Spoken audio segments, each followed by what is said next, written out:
Salam mələkə, hər vaxtınız xeyir olsun. Deməli, gördüyünüz kimi 8 pilləmiz, korobkamız ilə qrandiyo. Neçə gündür publikin yığılmağını gözləyirdik. Publikdə yığılıb gəlir. Daha çıxırıq yoxlanışa. İlk yoxlanışımızdır. Korobkanı qoymuşuq üstünə, yoxlayırıq. Hələ ki, heç bir problemi yoxdur. Skorsu da saat kimi dəyişir. Korobkanın da paketini dəyişmişik.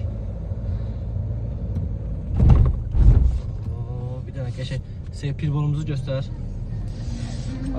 Əziz izləyicilər, 8 pillə korobkadır.